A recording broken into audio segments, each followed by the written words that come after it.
حضرت عبداللہ ابن مسعود رضی اللہ تعالیٰ عنہ نے ایک شخص کو جنازے کے موقع پہ ہنستا ہوا دیکھ لیا، فرمایا آج کے بعد تیرے ساتھ کلام نہیں کروں گا۔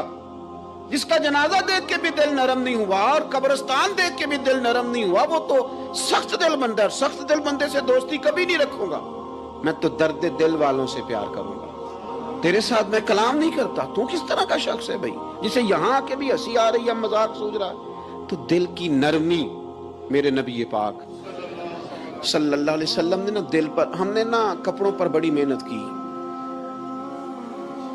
ہم نے چہروں پر بڑی محنت کی، ہم نے اپنے ظاہر کو سنوارنے پر بڑی، ہم نے اپنے حق میں بڑے بڑے لفظ یاد کیے، بڑی کہانیاں یاد کی، پر دل کے لیے محنت، اس پر محنت ہی نہیں کی۔ کسی گلاس میں تھوڑی سی غلاظت ہو نا، دودھ تو دور رہا، شہد تو دور رہا، اس میں کوئی پانی بھی نہیں پیتا۔ تھوڑی سی غلاظت ہو اور آپ کی آنکھوں کے سامنے وہ غلاظت دھل بھی گئی، صاف بھی ہو گئی، شرعی تقاضے پورے ہو گئے، پھر بھی کچھ لوگ کہتے ہیں میری طبیعت نہیں مانتی، میرا دل نہیں مانتا۔ صحیح کہہ رہا ہوں میں؟ اور بھائی اتنی سی غلاظت گلاس میں تھی اور سادہ پانی نلکے کا، تو اس میں پینا پسند نہیں کرتا۔ اور اگر دل غلاظت سے بھرا ہو تو رب کی محبت وہاں آئے گی، خدا اپنا قرب وہاں رکھے گا۔ کسی سے جلنا، کسی سے حسد کرنا، کسی کے بارے میں عداوت رکھنا، کچی بولیاں بولنا، اور اب تو اتنا عجیب حال ہو گیا، جماعتیں جماعتوں کے بارے میں برا خیال کرتی ہیں۔ خانقاہ اور آستانوں کا یہ حال ہے کہ سبق پڑھایا جاتا ہے دوسرے کے خلاف، بس ہم ٹھیک ہیں۔ یہ تصوف ہے کہ نرا تو ٹھیک ہے؟ طریقت تو یہ تھی کہ میں ٹھیک نہیں، باقی سارا زمانہ ٹھیک ہے۔ تو کس چکر میں پڑا ہوا ہے؟ اعلیٰ حضرت فاضل بریلوی رحمۃ اللہ تعالیٰ علیہ کے ایک درویش تھے، تو فاضل بریلوی رحمۃ اللہ علیہ سے کہنے لگے میں نے مرید ہونا ہے۔ فرمانے لگے پتر جلدی نہ ہو، جا سارا زمانہ دیکھ، اگر کوئی میری طرح کا مل گیا، مجھ سے بہتر مل گیا تو پھر میرے ساتھ وعدہ کر وہیں رہ جانا، ہاں اگر تیرے خیال میں نہ ملا تو پھر آنا، جا گھوم زمانہ دیکھ۔ یہ کیا بات ہوئی کہ آپ نفی کرنے لگے سارے زمانے کی اور کہیں صرف میں ہی ٹھیک ہوں، فقط میں ہی ٹھیک ہوں؟ یہ طریقت ہے؟ اور تصوف والے تو لوگ یہ کہا کرتے تھے میں تے بندہ ٹھگ جے لوگو، میں تے بندہ چور، اور جس دا خلقت کلمہ پڑھ دی او محمد ہور۔ وہ لوگ تو نفی کرتے تھے، وہ لوگ تو نفی کرتے تھے اپنی، کہتے تھے میں کوئی شے نہیں، میں تے بندہ ٹھگ جے لوگو، او میں تے بندہ چور۔ میاں محمد بخش صاحب رحمۃ اللہ علیہ، ایک عالم نگار نے لکھا تھا کہ وہ کچھ لوگ نا سکھ ہندو یہاں رہتے تھے، تو ان کا نام محمد تھا چونکہ، تو بات کو شبہ پڑ گیا کہ شاید جن کا لوگ کلمہ پڑھتے ہیں نا مسلمان، معاذ اللہ یہ وہ والے ہیں۔ تو میاں صاحب اپنے بارے میں کیا کہ میں تے بندہ ٹھگ جے لوگو، میں تے بندہ چور، جس دا خلقت کلمہ پڑھ دی او محمد ہور، او میں تو ایک ٹھگ ہوں۔ حضرت میاں شیر محمد صاحب شرف پوری رحمۃ اللہ علیہ سرتاج ہیں اولیاء کے، بھی سید اسماعیل شاہ صاحب بخاری حضرت کرما والا شریف والے، وہ کہتے ہیں میں بیعت ہونے کے لیے جب شرف پور شریف آ رہا تھا تو رستے میں مجھے ایک بزرگ مل گئے، تو مجھے کہنے لگے کدھر جا رہے ہو، کون ہو؟ میں نے کہا میں سید ہوں اور میاں صاحب سے بیعت ہونے جا رہا ہوں۔ تو مجھے کہنے لگے وہ تو دنیا دار ہے، جیبوں میں ہاتھ ڈالتا ہے لوگوں کی، تو سید ہو کے رائن کے پیچھے کیا لینے جا رہا ہے؟ جڑا بلے نو سید آکھے دوزخ مل نہ سزائیں، تو جڑا بلے نو رائیں آکھے او جنت پینگا پائیں، چونکہ رانجا رانجا کر دی نی میں ہوں آپ ہی رانجا ہوئی، رانجا یاکھن ساریاں میں نو ہیر نہ آکھے کوئی۔ وہ تو کدھر جا رہا ہے؟ کہتے میں نے کہا بابا زیادہ باتیں نہ کر، ناراض ہو جاؤں گا۔ کہتے ہیں بابے نے کئی دفعہ رستے میں مجھے منع کیا، نہ جانا نہ جانا، فلانی جگہ چلا جا فلانی جگہ، لیکن میں چلا گیا، میری طلب صادق تھی۔ جب میں باہر جا کے بیٹھا تو اندر سے بلاوا آیا کہ میاں صاحب نے بولا، اندر گیا تو یہ تو وہی بابا جی ہیں جو مجھے روک رہے تھے، تو میاں جی خود ہیں حضرت میاں صاحب۔ کہنے لگے بیلیا تینوں بڑا موڑیا پر تو مڑیا ہی نہیں۔ وہ تو روکتے تھے، اپنی نفی کرتے تھے، دل صاف دوسرے کے بارے میں، نظریہ صاف، کسی کے بارے میں خیر کا جملہ، کسی کی وکالت کرنا، کسی کا عیب چھپانا، کسی کے بارے میں اچھے لفظ بولنا، یہ مومن کی شان ہے۔ مومن کا دل ایسے سونا، میرے نبی پاک صلی اللہ تعالی وسلم نے فرمایا یہ میرا زید بن حارثہ ہے، اس کا دل اللہ نے نور ایمان سے بھر دیا ہے، ایمان سے دل بھر دیا رب تعالیٰ نے۔ ایک دن صبح حضور نے پوچھا، اور داتا صاحب نے اس کو لکھا ہے، نبی پاک نے پوچھا آج تم نے صبح کس طرح کی؟ عرض کی یا رسول اللہ اس حال میں کہ میں پکا مومن ہوں، حضور نے فرمایا تو پکا مومن ہے؟ کس طرح؟ کہنے لگے یا رسول اللہ میں اس طرح کا مومن ہوں کہ سونا اور مٹی میرے لیے برابر ہے، پیسے آ جائیں تب بھی کوئی ٹینشن نہیں، نہ آئے۔ حضرت زید بن حارثہ رضی اللہ تعالیٰ عنہ عرض کرنے لگے حضور سونا اور مٹی برابر ہے، کوئی پرواہ نہیں۔ تو حضور نے فرمایا تیرے ایمان کی دلیل؟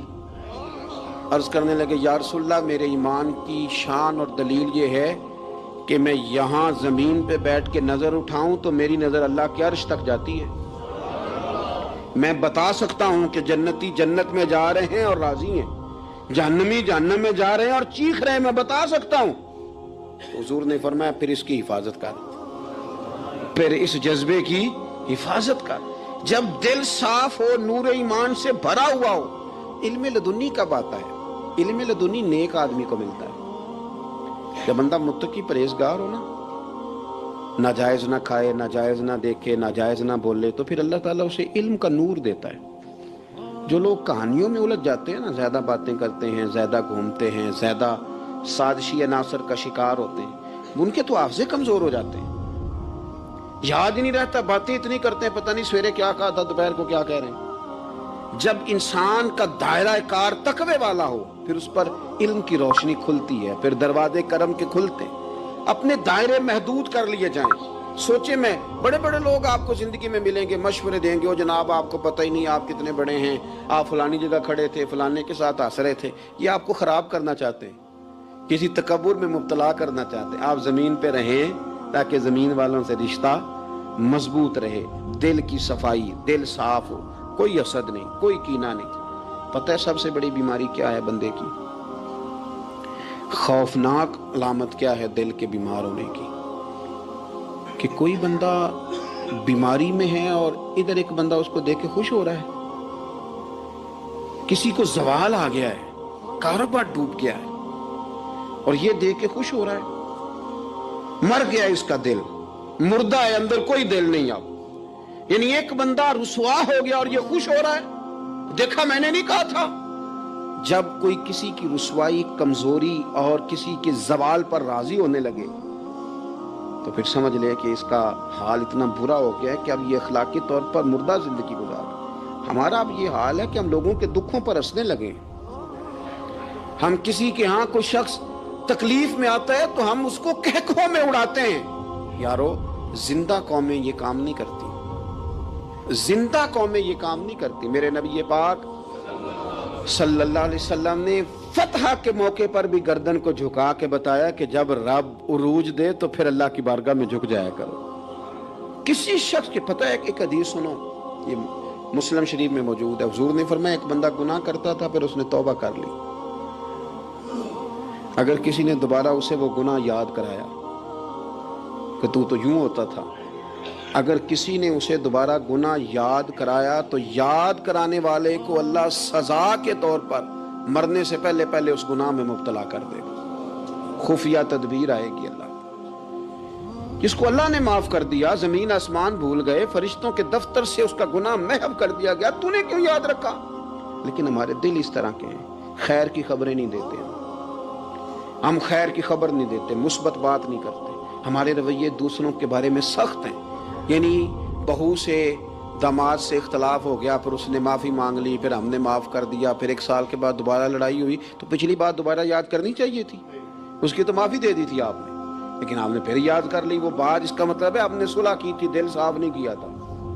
دل جب آپ صاف کر لیں تو پھر معاملہ ختم ہو گیا، پھر آپ پھر نکال پھینکے ساری چیزیں۔ مسند امام احمد بن حنبل میں حدیث ہے، حضرت انس بن مالک رضی اللہ تعالیٰ عنہ کہتے ہیں میں بھی بیٹھا تھا، حضرت عبداللہ ابن عمر رضی اللہ تعالیٰ عنہ بھی حضور کی بارگاہ میں بیٹھے تھے۔ نبی پاک صلی اللہ تعالیٰ علیہ وسلم نے فرمایا ابھی ایک شخص تمہارے پاس آنے والا ہے، تیاری کر لو، آنے والا جنتی ہے۔ کہتے ہیں ایک شخص اندر داخل ہوا تو سادہ سا بندہ، داڑھی سے پانی کے قطرے گر رہے، جوتے ہاتھ میں پکڑے یا بغل میں دبائے، وہ آ گیا، حضور سے بات چیت کی، چلا گیا۔ ہم بڑے خوش تھے کہ کمال نہیں ہو گیا، جس کو حضور نے دنیا میں جنت کی بشارت عطا کر دی۔ اگلے دن اس نے اتفاق، ہم اسی جگہ اسی حال میں بیٹھے تھے کہ پھر محبوب نے فرمایا بھی ایک بندہ آنے لگا، جنتی ہے۔ کہتے ہیں وہ بندہ آیا تو دیکھ کے حیران ہو گئے، یہ تو وہی کل والا ہی بندہ ہے، اسی طرح داڑھی سے پانی کے قطرے گر رہے ہیں، جوتے اس کی بغل میں آ کے بیٹھ گیا۔ تیسرے دن اللہ کی قدرت، ہم وہیں بیٹھے تھے، پھر حضور نے فرمایا بندہ آنے لگا، زیارت کر لو، تیاری کر لو، بندہ جنتی ہے۔ وہی بندہ آیا جو پہلے 2 دن آیا تھا۔ حضرت عبداللہ ابن عمر کہتے ہیں کہ وہ حضور سے کوئی بات چیت کر کے